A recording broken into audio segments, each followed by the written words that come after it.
Everybody doing? For those of you who may not know me, my name is Renarda Joy, and I help motivated investors take the money that they've earned and create more revenue. Now, if you're just joining us, we recently started a brand new series. It's called Pathway to Wealth Building. Now, I created this series for those of you who are new to building your wealth through real estate investing. What we do with our series is we take different cases and we break it down into bite-sized pieces where we're able to take a look at it and be laser focused to see all of the moving pieces, the key players, their roles. And I share with you some tips and tricks. But more importantly, you're able to put yourself in the driver's seat to determine what you would and what you wouldn't do. Now, before I get into today's conversation, I like to start it off with some real estate news. Now, I don't have any new real estate news per se today to talk about, but I want to talk about what everybody else is talking about, which is inflation. Now, the good thing about the wealth builder that I love, which is my favorite, which is real estate investing, is it's great. It's a great hedge against inflation. You see, real estate investing is one of those things that it can protect your money, right? It keeps up with inflation because it's a necessity for everyday life. Like for those of you who are still going to your offices, that's real estate investing, right? It's a real estate piece of real estate. For all of us who have a place to stay, that's real estate. So it's definitely a necessity. Now, what I will say is inflation usually goes about 2%. And for those of you who are renewing your leases, depending on your market, you should be increasing your leases by 2%, which again creates a great hedge against inflation. We're all feeling it at the gas pump when we go to the grocery store and get our household goods. Things that typically would cost $10 is now costing $14.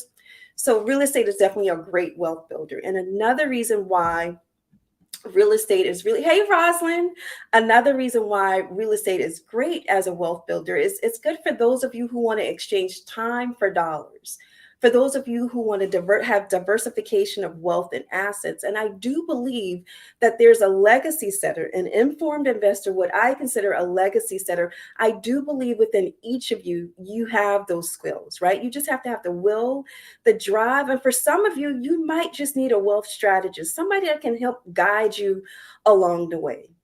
Now, we are in week 3 of the Anderson case. And if you've missed any of our weeks, week 1 and 2, I want to invite you to go back and listen to those conversations. And if you've gotten any value or if you have any questions, please feel free to leave it in the comment section. Now, what I've done to make things easy for you to follow along with me is every Sunday at 6 p.m. EDT, you can go to startingmylegacy.com. That's startingmylegacy.com, where I've created a companion worksheet that you can download. And I've also made it fillable so that you can follow me each week. Now, again, we talked about Anderson Street. We're on week 3, and I don't want to go too deep into telling you what the story is, but I'll give you a small recap as to where we're at today. So we talked about Leonard. Leonard is an inexperienced new real estate investor who had a strong desire to build up his wealth empire through real estate investing. Now, the one thing that I want to stop here is he had a strong desire. You should never do any type of real estate and transactions based off of emotions. You should base it off of facts. Know the data, do your due diligence, but never do a transaction based off of emotions. Remember, you're going to hear me say this over and over and over. It's not like you're buying a shirt that you can get buyer's remorse and then take it back to Macy's. Now, I'm not trying to say you can't buy the property, but it has to go through a process. You have to find a buyer. So depending on the market, it's going to determine how long that's going to take. And you still have to go through the process to get to the closing table. So it can take up to 30 days. So again, this is a big decision that you just need to make sure you have all of the facts before you move forward. So Leonard, he had this desire. He also decided that he understood the area, he understood the market, he understood that he wanted to buy a property that was in close proximity to where he lived. He didn't want to travel. Remember, go back and listen to those conversations. There's a lot of moving pieces when you buy a property that's not close to you, right? And so now Leonard had 2 options. He could either buy a property that was run down, that was going to take more capital, and it was going to take sweat equity, Or he can buy a turnkey property that was going to be at a higher premium, that was going to, he probably wasn't going to be able to do any type of forced appreciation. It was only going to be natural appreciation. Now, as a reminder, forced appreciation is when you're able to add value to your property. Let's say you have a 2-bedroom that you're not able to make into a 3-bedroom, or you have a 2-bathroom that you can make into a 2.5. The one thing that I want to urge you is whenever it's permit pulling work, make sure you pull the permit. Because the last thing you want to do is do permit pulling work and don't do it. And then the city comes out to determine that you didn't pull a permit and now you need to, they could delay it, right? Or worst case, let's say you invested $50,000, for example, to converting your basement into an apartment that now it's not even zoned for that. So now you've wasted $50,000. That's now a happy tenant's playroom for their kids at best. So again, you get my point. It's always a good idea to check with your city to find out what you can and can't do. And if you can do it, make sure you go through all of the proper channels. So now Leonard is at a place of determining he's ready for funding. And what he did was he spoke with the seller to find out who was the seller using for his pre-existing mortgage. And he then reached out to that lender to find out what is the current payments, right? What is the interest rates? What's the amortization? And what is the prepayment penalty? A prepayment penalty is just that. In his case, it was 2%. So that meant he would have to pay 2% to actually pay the loan off before it was actually due.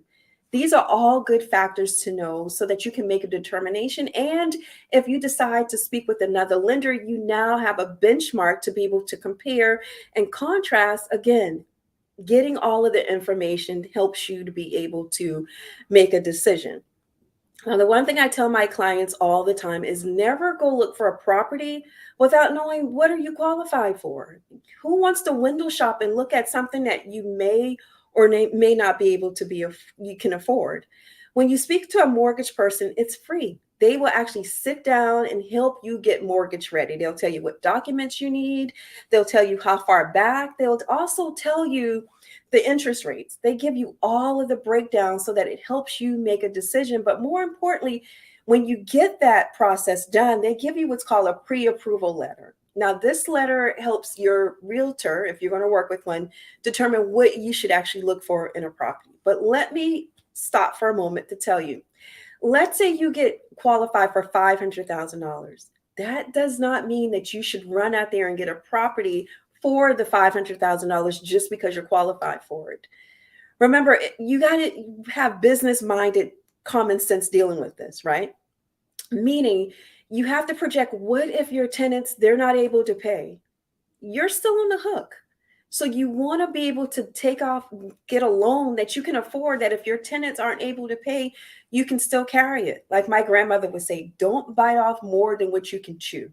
So meaning don't overextend yourself. You don't want to have stress and have anxiety because now you've taken out a loan that you thought that on paper wise you could qualify. But is that something that you really want to do? I'm not trying to scare you. I'm just trying to make sure that you understand what you're getting yourself into. So now you've understand that, and you've spoken to the lender. You've spoken to your realtor and you said, hey, I want to look for a property that's $375 because you've gotten approved for $500,000. Also, what this does by having the pre-approval letter, it puts you in the driver's seat. So when you do see a property that you've done your deal, you've done your numbers to determine if it's a deal or no deal, which is something that we show all of our clients here at the Legacy Academy. We teach them how to determine if they have a deal or no deal. We teach them how to run their comps, how to actually do a simulator through our Legacy Analyzer. So now you've determined you have a deal and you're ready to put in an offer. As you guys know, this is a seller's market, and you have to be very creative to stand out in a sea of other investors. By having that piece of paper, just a piece of paper of showing your pre-approval, which shows what you're qualified for in your terms, it tells the seller that should you and Mr. and Mrs. Seller agree on the terms, you're in a position to pull the trigger. You don't have to go get your funding. It's already in place. It's just waiting for you to find the property. It's important to do that. It's important to be able to make decisions that you're involved with, right? So the last thing I want to say is When you're getting a mortgage, there's fees that's involved. You don't have to pay a loan origination fees. There's going to be closing costs. There's so many different moving pieces still to a mortgage. But again, speak to a lender so that you know exactly what you're getting yourself into.